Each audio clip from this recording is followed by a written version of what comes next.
Welcome to This Explainer. Today, we're diving straight into a really dark, fascinating text. We're going to step into the shoes of a student studying the High Inquisitor's grim history, looking at the psychological mechanics behind societal repression. It's a chilling case study in the philosophy of control and the psychology of fear. You see, we're analyzing a world where the state doesn't just lock you in a physical cell. No, it actually tricks your own mind into building the walls.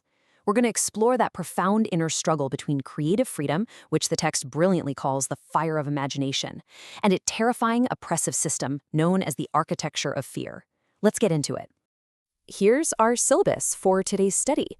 We'll start with a student's dark study, map out the architecture of fear, see exactly how individuals are imprisoned by the self, examine the threat of chaotic becoming, and finally, witness the inevitable final clash. Section 1. A Student's Dark Study. We begin our psychological analysis in the vaulted silence of the royal halls. As students, we've got to look past the surface here. The text explicitly tells us that this kingdom uses gold leaf and velvet to mask its jagged architectural bones. It's basically a fancy facade of stability, hiding a structure that's built entirely on exclusion. So, into this incredibly rigid world enters a tattered ledger, presented by the High Inquisitor to the king. And this is exactly where the psychological tension snaps into focus. This ledger isn't some neat, orderly history book. It's described as a rough sketch and a stained blueprint of chaotic becoming. It actively defies the world as it is. And the High Inquisitor?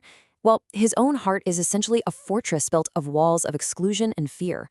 So when he traces the ink on these pages with a trembling finger, he's terrified. Why? Because his rigid mind literally cannot process the chaos of potential. He senses a poison of dissent that completely bypasses his physical walls simply because this threat is an idea. It's the messy, totally uncontrollable nature of imagination. This brilliantly illustrates the philosophical stakes right at the core of our case study. The king leans forward, his jewelry jingling with this mocking rhythm, and asks an incredible question. Does this ledger hold the fire of imagination, a creative spark that shifts like cracked glass, or is it merely the bitter fertilizer of our own repressed history? That is the ultimate tension, right? The intense struggle between explosive, vibrant potential and a stagnant, decaying past. The Inquisitor looks at this vibrant branch of possibility and just sees a messy design, purely because it hasn't yet been pruned by his knights. Section 2. The Architecture of Fear. To truly understand the Inquisitor's panic, we have to study this structural system he and the High Priest use to preserve their rigid status quo. The crucial point here is how the High Priest employs these four grim methods. He acts almost like a perverted gardener who uses dead wood to entomb vibrant branches. And look at how deeply psychological this is. First, the containment of dissent ensures absolutely no new ideas can sprout from the original legacy. Second, the masonry of the soul. This part is fascinating. He uses a hidden trowel to build heavy masonry entirely out of revenge and grudges, effectively walling in a person's heroic silhouette. Third, structural immobilization. This uses the cold reality of iron shackles to trap a person's pride, replacing their imagination with a stone silence. And finally, psychological weight. The thorns of the past, or historical prejudices, are used to make the environment feel like a literal physical weight pressing right against their lungs. Section 3. Imprisoned by the Self. Let's see how this all builds up in practice, as three knights turn their backs on the festival lights and begin a descent into the skeletal belly of the earth. As scholars, we can observe that they're stepping into a suffocating mist made of their own guilt. They desperately seek out the cold sanctuary of what the text calls the spirit of negation. And listen, this isn't just some political stance, it's a profound psychological force. It prioritizes the world as it is above all else. It demands an alchemical inversion, where the very fire of imagination is melted down to forge iron shackles. The ultimate goal? Stone silence. They basically want to take the chaotic becoming of the ledger and forcefully graft it onto the twisted roots of a stagnant history. Honestly, there is no better example of this than the Shadow Knight leading the procession. His mask of silk serves as a literal altar to a venomous grudge against all unformed potential. He clutches his hidden trowel tight to wall in the poison of dissent, but in doing so, he actually turns his own ego into the very cell that imprisons him. The architecture of fear is absolutely most effective when the prisoner is their own jailer.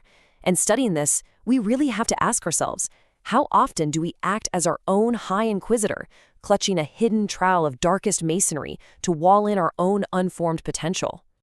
Section 4. The threats of chaotic becoming.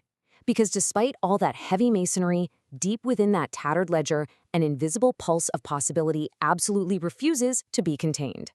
Notice the stark contrast between these two forces.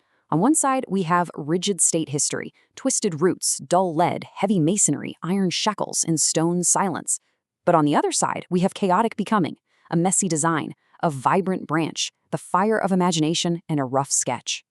While the state relies on cold, ancestral vaults to bring things to a forced structural conclusion, the hidden chapter of the ledger hums with an intoxicating nectar. It's a literal map for the dissolution of the very stone the knights are walking on.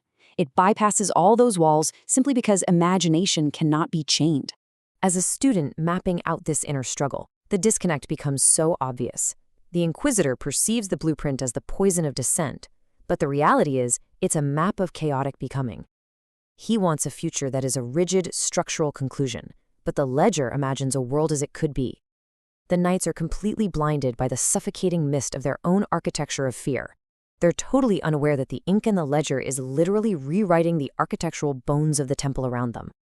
The potential within those pages is growing in the dark, even as they prepare their mortar to entombment. Section 5. The inevitable final clash. As our academic exploration reaches its climax, the procession finally arrives at the heart of the vaults. Let's quickly trace this timeline of repression. At minute 1, the iron gates of the temple groan shut, with the finality of a structural conclusion. At minute 2, they descend through ancient dust and bitter fertilizer, down into the damp catacombs, with the air becoming a heavy physical weight against their lungs. And by minute 3, the High Inquisitor prepares the ritual of the permanent tomb to finally achieve that stone silence.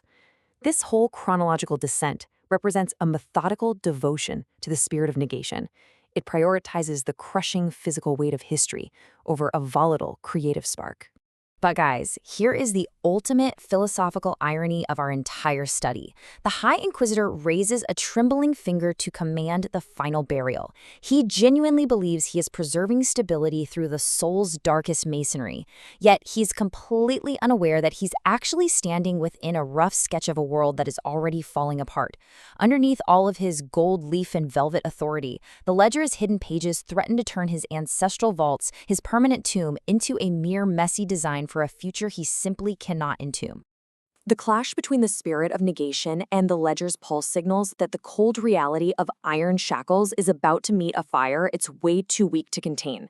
So I'm going to leave you with this final thought for our explainer today.